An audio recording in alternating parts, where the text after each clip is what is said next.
What's going on, guys? Welcome back to Getting Swole. Got episode 10 here. Switching over the dead bench from my Saturday lift session to the Thursday lift session. I just thought it was a lot smarter to do it this way because either doing close grip floor press or close grip bench press, I think better suits doing it on Saturdays, because that is my tricep day, right? That's shoulders and triceps. And you guys will see in the next episode that I did, in fact, do close grip bench press, and my numbers went way up on that than previously. So why am I adding that into the program? Well, I like doing close grip bench press.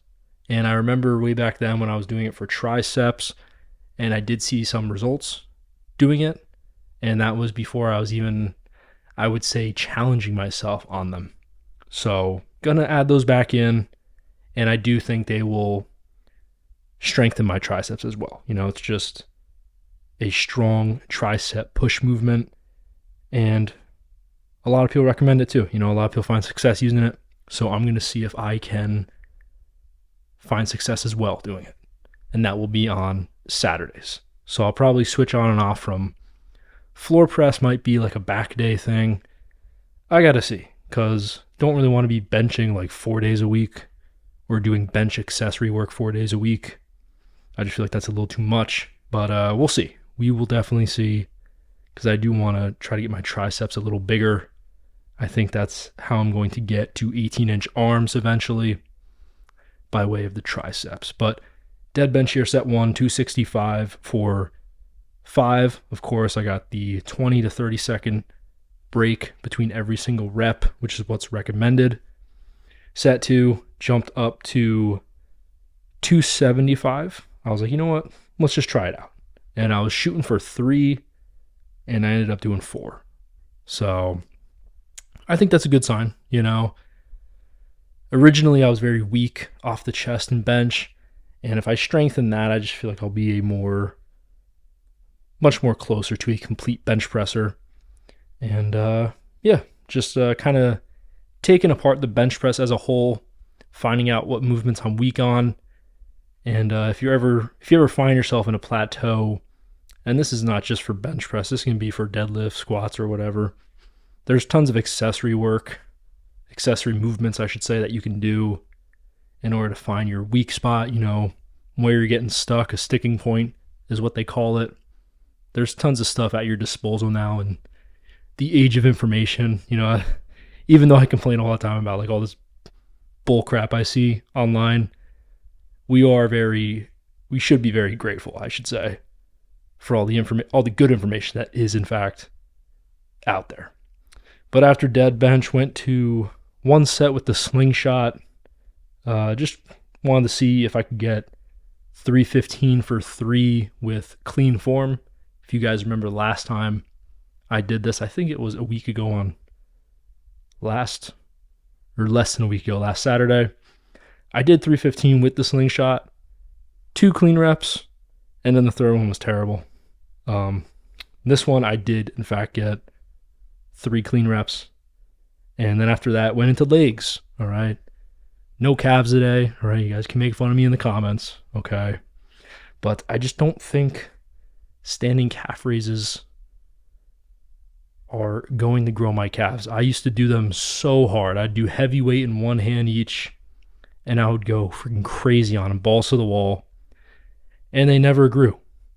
So until I find another calf movement that I can do that will provide me with some results, you know, some growth, I will probably not be doing standing calf raises. So that will be something I have to look into. Steve Reeves said that your arms, your neck, and your calves should be all the same size. I have 2 out of 3 of that equation checked off. Neck is 17 inches, like 17.1. Arms are both 17 and a quarter. And then the calves are not even close to that. They're like 15 and a half, 15 and 3/4. So puny calves here, all right, but I know I'm not the only one suffering from puny calf syndrome. Leg extensions, Did 210 pounds for 12, which was a PR. I wrote down here. Set to 210 pounds for 11, one partial. And this was on the Iron Master Super Bench Pro V2 with the leg attachment. All right. I've been actually getting a lot of comments on the review I made of this. It's like my most viewed video, or whatever. Figures it's a freaking product review that I had no affiliation with whatsoever. Just wanted to make a review on it because I thought it was a good product. It says the weight capacity online of the Iron Master website is 200 pounds. So doing 210, I just found this out the other day from a comment a guy gave me on my video.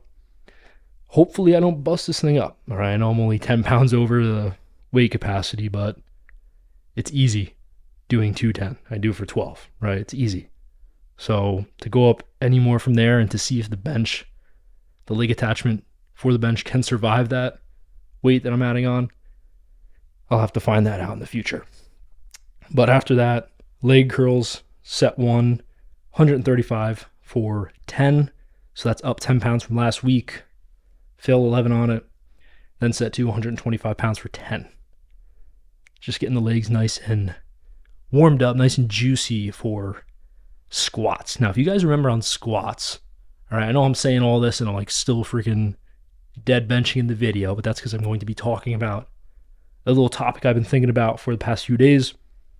If you guys remember last week, the squat session, I did 8 reps, added a rep, and fortunately enough, in this workout, I was able to add another rep. All right, got 315 for 9 reps. And it is really just not getting any easier when I tell you squats are just so hard. They actually get harder when you keep trying to add a rep. And I know it's not, I kind of have to push myself, bring myself back down to reality and realize that I'm not going to continually be able to add a rep every single week. That's just not going to happen. Okay, so I got 9 here and maybe I can get 10. Who knows? Hopefully I can get 10 next week. That's what I'm going to be going for. But man, when I say this took a lot out of me, I didn't even do a second set for this workout. I did 1 set of squats, 315 for 9, and I was like, whew, I'm done. I can go home now. It was nuts. But yeah, not getting any easier. And here is the set of 315 with the slingshot.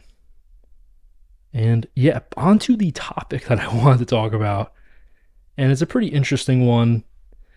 And that is lifting weights when compared to being an athlete. And I was watching a video on YouTube, a guy was talking about it, and he talked about how being an athlete, you're basically in a time crunch, okay? Because you don't have your whole life to improve and get better and learn a bunch of stuff about the sport. Usually, you only have, from high school to college, if you're lucky. Not a lot of people are lucky to play their desired sport in college. Most guys are just done after high school, right? They play travel sports throughout high school and spring league, and then that's it, right? Maybe a club league in college. I was one of those guys who was fortunate enough to play in college, and this guy in this video is absolutely correct. You're in a time crunch. You only have 1 season out of the year to really prove yourself, and if you don't have coaches that believe in you or favorite you, they favorite other people over you, it's very difficult to accomplish what you want to accomplish. And I always compare this to lifting, because with lifting, you are your own coach. And I guess that's what has always drawn me to lifting weights. You get to learn everything for yourself, okay? And let me just grab a sip of some hot tea right now. Hot tea with honey has been banging lately, all right? I've been switching it up from coffee because I was drinking like 6 cups a day. I had to take it easy. But hot tea with honey is a game changer, hot black tea. Now, you are your own coach when it comes to lifting, okay? It is up to you to succeed, to fail, as Tom Platz would say. go home a loser, go home a success, right? I am not going to go home a loser. And if this stuff, these concepts I'm shouting out, if they sound foreign to you, you're probably someone who doesn't really, I wouldn't say doesn't care about lifting, but doesn't really take it seriously. And, kudos to you, all right? Do whatever you want to do. But I'm someone who, when I do something and it takes up a lot of my time, I'm going to take it as serious as possible. Okay? Not so serious to the point where like I don't get a rep. I'm freaking depressed, I'm contemplating suicide. Okay? Not that extreme, but I am going to take it very seriously. All right? I spend a good chunk of my time not just working out, but making these videos. I'm very, very committed to it. I like it a lot. And again, I am my own coach. I'm teaching myself basically with the help of resources out there on the internet. I'm teaching myself everything, right? It's up to me to carry it out, execute it, and either succeed or fail, right? And you cannot be afraid of failure whatsoever. I remember I read this book called Dune. I think it's like a 4-hour freaking movie now by Frank Herbert. Dune. I read it when I was in high school.